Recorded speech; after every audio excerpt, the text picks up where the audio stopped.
अस्सलाम वालेकुम फ्रेंड्स, मैं हूं आपका होस्ट फ़याज़ अहमद नजवानी और आप देख रहे हैं नजवानी tech channel. So friend, marketing इस वीडियो में आपको वेलकम करता हूं। और सबसे पहले मैं आपको बता दूं कि मार्केटिंग और डिजिटल मार्केटिंग और फिज़िकल मार्केटिंग होती क्या है। डिजिटल मार्केटिंग में हम इंटरनेट के ज़रिए जो भी मार्केटिंग करते हैं, इवन वो फेसबुक के थ्रू हो, ट्विटर के थ्रू हो या लिंक्डइन के थ्रू हो या जितनी भी सोशल मीडिया वेबसाइट्स के थ्रू हो। दोस्तों, और फिज़िकल मार्केटिंग में हम, जैसे मैं अब अपना तारुफ़ करा दूं, मैं फार्मास्यूटिकल जॉब कर रहा हूँ जिसमें मैं एज अ सेलमैन यानी कि मेडिकल रिप्रेजेंटेटिव काम कर रहा हूँ। तो हम जब मार्केट में जाते हैं किसी डॉक्टर के पास, क्योंकि मेरी फार्मास्यूटिकल जॉब है तो मैं फार्मा के हवाले से ही बताऊँगा। जब हम अपनी प्रोडक्ट की इंट्रोडक्शन कराने जा रहे होते हैं किसी भी एरिया में, तो डॉक्टर्स को जब हम अपने लिटरेचर्स वगैरह बताते हैं, यानी कि हम कि फ़लाँ कंपनी से आए हैं और हमारी ये कंपनी है और इसमें ये वाली प्रोडक्ट है या ये वो जितने भी हमारे प्रोडक्ट होते हैं, लिटरेचर वगैरह हम उन डॉक्टर्स को दिखाते होते हैं। तो इस तरीके से जो है ना हम अपनी मार्केटिंग, जो फ़िज़िकल मार्केटिंग कर रहे होते हैं। तो दोस्तों, जब हम फ़िज़िकल जाते हैं किसी डॉक्टर के पास और अपनी तमाम चीज़ें, लिटरेचर्स दिखाते हैं, अपने पम्फलेट दिखाते हैं, उनको गिफ्टिंग करते हैं, अपनी मतलब रिमाइंडर देते हैं और उनको हैमरिंग करते हैं अपने प्रोडक्ट के हवाले से, तो इसको फ़िज़िकल मार्केटिंग कहते हैं। दोस्तों, और फिज़िकल मार्केटिंग और डिजिटल मार्केटिंग में सिर्फ़ और सिर्फ यही फ़र्क है। लेकिन अगर फ़िज़िकल मार्केटिंग को देखा जाए तो वहाँ पे आपका जाना लाज़मी होता है। अगर डिजिटल मार्केटिंग में अगर आप जाएँ ना जाएँ, आपकी जो मार्केटिंग है वो हो रही होती है। तो दोस्तों, फ़िज़िकल मार्केटिंग और डिजिटल मार्केटिंग में यानी कि एक दूसरे से डिफरेंस है इनमें, लेकिन इनका जो सिस्टम है या इनको जो फ़ायदा है वो सेम ही है, यानी कि एक ही तरह का काम है।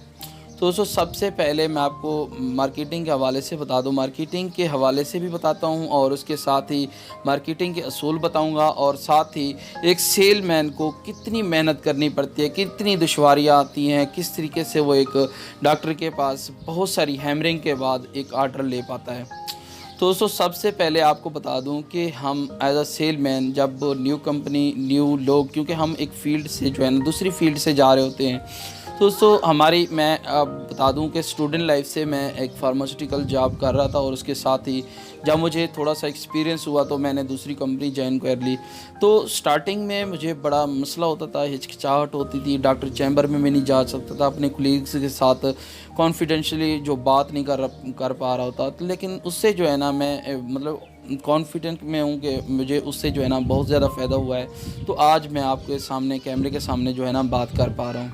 तो दोस्तों, सबसे पहले मैं आपको बता दूं कि डिजिटल मार्केटिंग में या फिज़िकल मार्केटिंग में फ़र्क तो नहीं है, लेकिन आप दोनों काम सेम ही हैं। अगर आप फ़िज़िकली आप कैमरे के सामने आए बैठा हूँ, यहाँ पे थोड़ा सा मुश्किल होता है, लेकिन अगर डिजिटल मार्केटिंग में हम कोई चीज़ करते हैं तो वहाँ पे इतना मसला नहीं होता। तो दोस्तों, सबसे पहले आपको बता दूं कि एक सेलमैन जो जितनी मेहनत करता है स्टार्टिंग में, उसमें मिसाल के तौर पर हम स्टार्टिंग में 12-13 कॉल्स करते थे, हर एरिया में 12-15 कॉल्स करते थे, हैमरिंग होती थी और मायूस लौटते थे कि स्टार्टिंग में हमें भी कोई नहीं जानता होता था।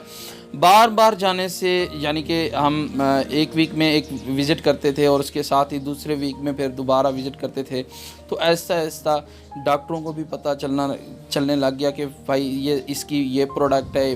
मिसाल के तौर पर मेरे पास सेफ्ट्रेक्सोन है या सेफेक्साइम है, इस तरह की कोई प्रोडक्ट है, जो भी साल्ट है। तो हम बार बार वही हैमरिंग करते थे, डॉक्टरों को बताते थे कि एक दफ़ा डॉक्टर यार ये नहीं है, मैं नई कंपनी है, मैं नहीं लिखूँगा, और उसके बाद हम दोबारा दूसरे हफ्ते जाते। इस तरह बहुत ज़्यादा हैमरिंग के बाद डॉक्टर को पता चल जाता। हम लिटरेचर निकाल रहे होते थे, जैसे ही हम बैग से निकालते थे लिटरेचर, तो डॉक्टर को पहले ही पता होता था यार इसकी प्रोडक्ट ये है। ऐसा ऐसा हैमरिंग के साथ, अच्छा चलो यार मैं आपकी ये प्रोडक्ट स्टार्ट कर दूँगा, तो हमें बड़ी खुशी होती थी। तो दोस्तों, सबसे पहले मैं आपको बता दूं कि जब डॉक्टर प्रोडक्ट को इन करता है या अपनी कोई भी बंदा परचेजिंग करता है, कोई भी प्रोडक्ट की परचेजिंग करता है, तो उसको तमाम की तमाम चीज़ें देखनी होती हैं, एफिकेसी और इसके अलावा रेट्स वगैरह तमाम चीज़ें देखनी होती हैं। तो दोस्तों, जो मार्केटिंग के असूल हैं वो सबसे पहले मैं आपको बता दूं कि एक्सेसिबिलिटी। सबसे पहले मैं आपको बता दूं एक्सेसिबिलिटी ये है कि अगर आप किसी डॉक्टर के पास बैठे हैं या अपने प्रोडक्ट इन करवा लिए, तो आपका सबसे पहला जो मार्केटिंग का असूल ये बनता है कि आपने जैसे ही अपनी प्रोडक्ट इन करवाई है तो आपने क्या करना है, अपनी उस प्रोडक्ट को उस डॉक्टर के साथ अटैच करके यानी कि साथ रखनी है। मिसाल यहाँ पे मैं ये देता हूँ कि अगर आप किसी भी प्रोडक्ट एक जो है ना, एक प्रोडक्ट उठाने के लिए आपको उठना पड़ता है और दूसरी प्रोडक्ट को उठाने के लिए आप बैठ के भी उठा सकते हैं, तो उससे जो है ना उस डॉक्टर की आसानी के लिए आपने उस प्रोडक्ट को उसकी एक्सेसिबिलिटी के साथ ही रखना है, यानी कि एक्सेसिबल हो आपकी प्रोडक्ट, वहाँ पे रखी हुई हो जो डॉक्टर आसानी से उठा सके। आपने उस शेल्फ को कैप्चर करना है जो उस डॉक्टर के साथ पड़ी है, ना कि आप वहाँ पे पीछे बहुत सारी प्रोडक्ट के पीछे आपकी प्रोडक्ट रखी हुई हो।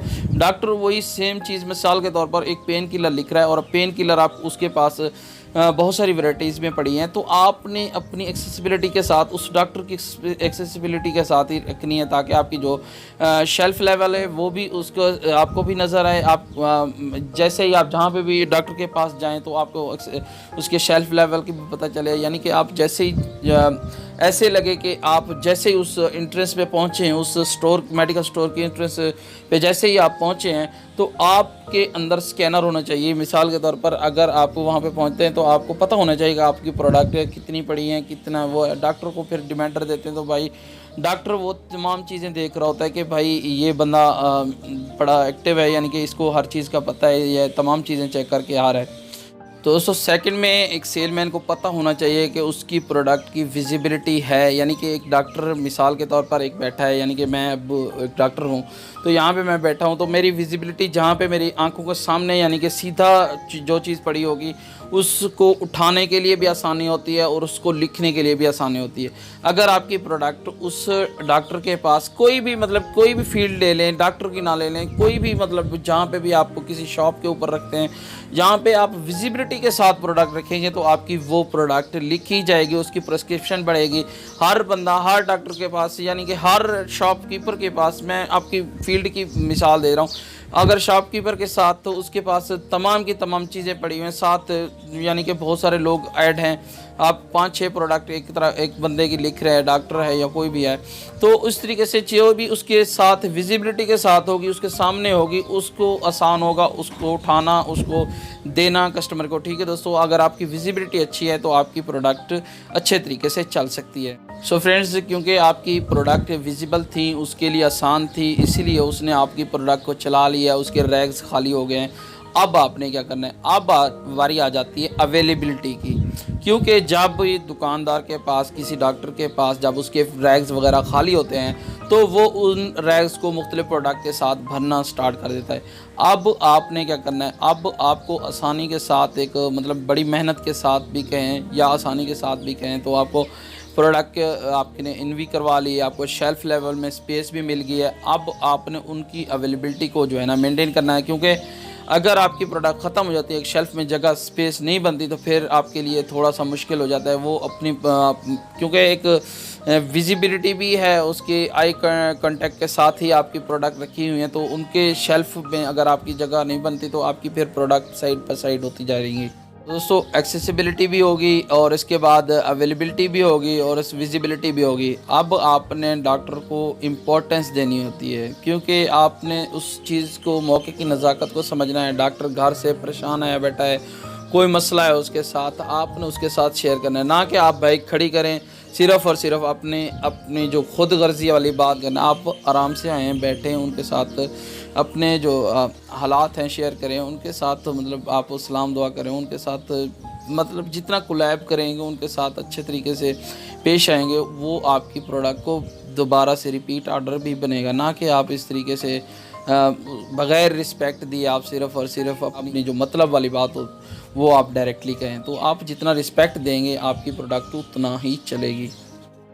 तो दोस्तों आपकी प्रोडक्ट भी आ गई हैं और डॉक्टर के पास आपको पता है चॉइसेस होती हैं, बहुत सारे मेडिकल रिप्रेजेंटेटिव उसके पास आ रहे होते हैं, बहुत सारी कंपनीज उसके पास आ रही होती हैं। तो अब आपने यहाँ पे दिखानी है फ्लेक्सिबिलिटी, यानी कि फ्लेक्सिबिलिटी से मुराद ये है कि बहुत सारी कंपनीज आ रही हैं और वो उसको उधार दे रही हैं, क्रेडिट पे प्रोडक्ट दे रही हैं, अपनी जो जितनी भी प्रोडक्ट्स हैं उनको लचक दे रही हैं कि आप जो है ना वीकली बेसिस पे हम आपको क्रेडिट देते हैं।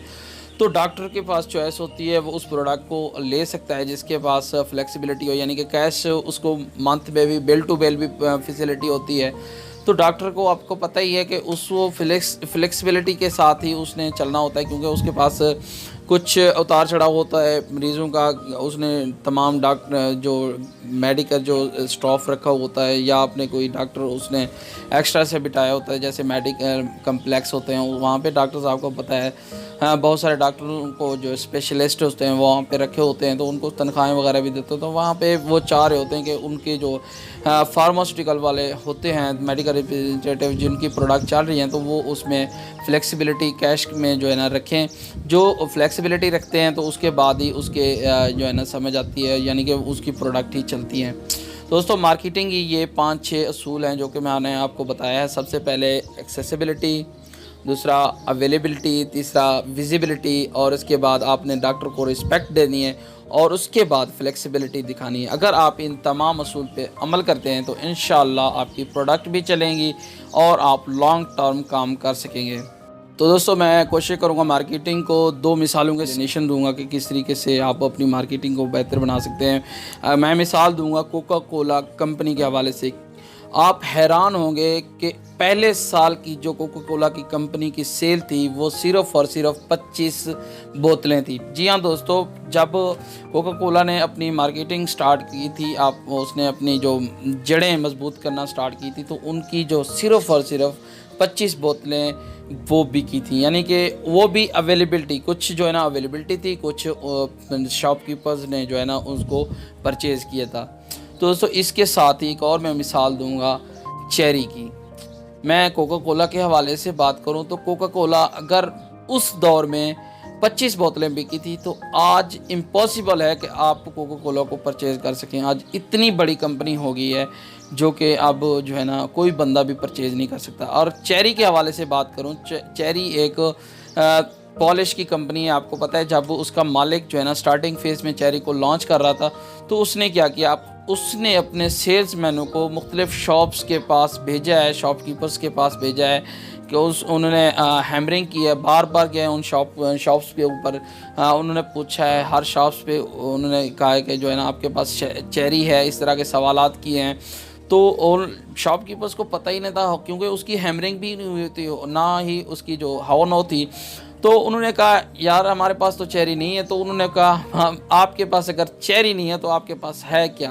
आप मतलब अगर चेरी नहीं है तो आपकी दुकान का फ़ायदा क्या? इस तरह की उन्होंने मतलब हैमरिंग की थी। उसके बाद लोगों को पता चलना स्टार्ट हुआ, उन्होंने मतलब हौनो ली किसी कहीं से भी, यार ये है क्या? हर बंदा यके बाद दिगरे लोग आ रहे हैं और पूछ रहे हैं चेरी क्या चाहिए, मतलब चेरी चाहिए हमें, इस तरह के सवालात। फिर उन्होंने जो है ना, फिर उस मालिक ने कुछ प्रोडक्ट्स जो है ना चेरी की भेजना स्टार्ट कर दी, यानी कि गाड़ियाँ भेजना स्टार्ट कर दी। और उसके बाद थोड़ा थोड़ा लोगों ने जो है ना लेना स्टार्ट कर दिया, क्योंकि लोग जो है ना सिर्फ़ और सिर्फ मालिक की वजह से जा रहे थे, वो सेलमैन ही थे। उसके पास जो परचेज़र थे, असल परचेज़र वो नहीं थे। तो लोगों ने यार देखा, यार बंदा कोई नहीं आ रहा, अब हमने स्टॉक भी रखा हुआ है। तो वो फिर बड़ी मुश्किल से थोड़ा थोड़ा करके उन्होंने मतलब उसको सेल आउट करना स्टार्ट कर दिया। जब एक प्रोडक्ट आपको पता है उसकी एफिकेसी होती है, बहुत अच्छी प्रोडक्ट होती है, उसकी जो अब फ्लेक्सिबिलिटी के हवाले से भी बात होगी। तो दोस्तों, जब अच्छी प्रोडक्ट होती है, आपको पता ही है, वो जब मार्केट में जाती है और कस्टमर के पास जाती है, तो आपको पता ही है वो एक दफ़ा चीज़ लेता है तो उसका जो मन होता है उसको लेने का, जो अगेंस्ट उसके बढ़ जाता है, और उसके बाद वो बार बार लेता रहता है। तो स्टार्टिंग में उन्होंने ऐसे ही सेल की, फिर उसके बाद जो रिपीट ऑर्डर्स हुए, तो हज़ारों की तादाद में उसके रिपीट ऑर्डर्स हुए, क्योंकि उसकी हौनो भी हो चुकी थी, प्रोडक्ट में जान भी थी, प्रोडक्ट भी अच्छी थी, तो लोगों ने उसको परचेज़ करना स्टार्ट कर दिया। दोस्तों, ये थी 2 मिसालें। मैंने कोशिश की है कि आपको मोटिवेट करूं। आई होप कि ये वीडियो आपको पसंद आई होगी। अगर ये मेरी वीडियो पसंद आती है, मेरे चैनल को सब्सक्राइब करने के साथ साथ मेरी वीडियो को लाइक करें। मैं मिलता हूं नेक्स्ट किसी वीडियो में, तब तक के लिए मुझे इजाज़त दें। अल्लाह हाफिज़। पाकिस्तान जिंदाबाद।